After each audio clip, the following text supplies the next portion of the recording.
Delighted to have Ariel Gore joining us again tonight, as she is one of our favorite authors and, well, just a terrific person.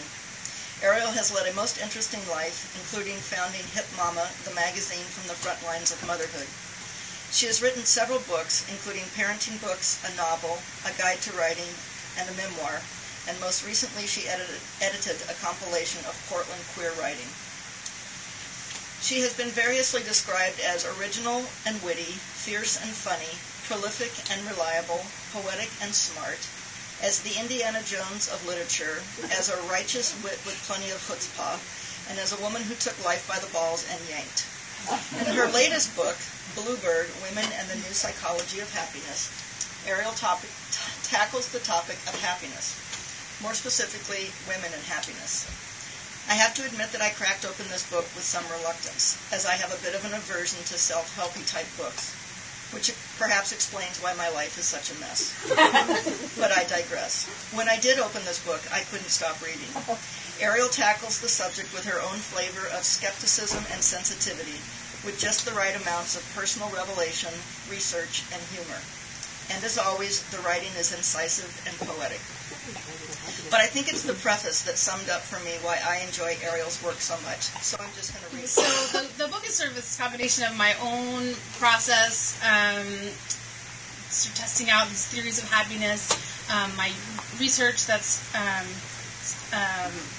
reported sometimes in this verbatim way or sometimes more integrated.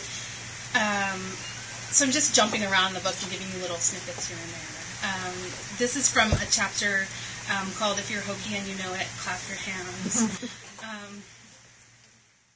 That was the risk that was hidden like a Chinese puzzle inside the other risk of, can I be a single mom and be a poet?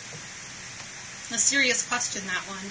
Serious not only for moms, but for all of us. Can we be present in our relationships and still do the work we feel called to do?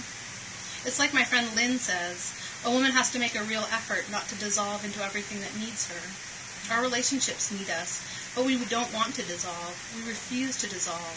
But we choose also to be responsible to our relationships.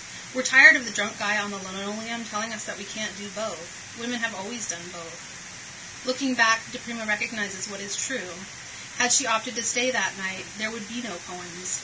That is, the person who would have left a friend hanging, who had done her a favor, also wouldn't have stuck it through thick and thin to the business of making poems. It's the same discipline throughout.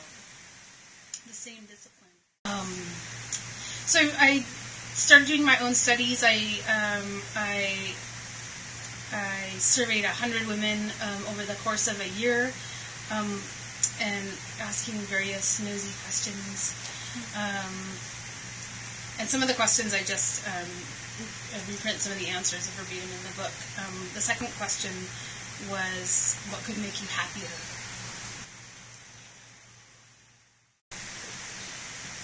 So after at the end of the year, I would ask the same women, who I'd asked, what could make you happier, if they were happier now or less happy than they were this time last year, and if they could, think of why.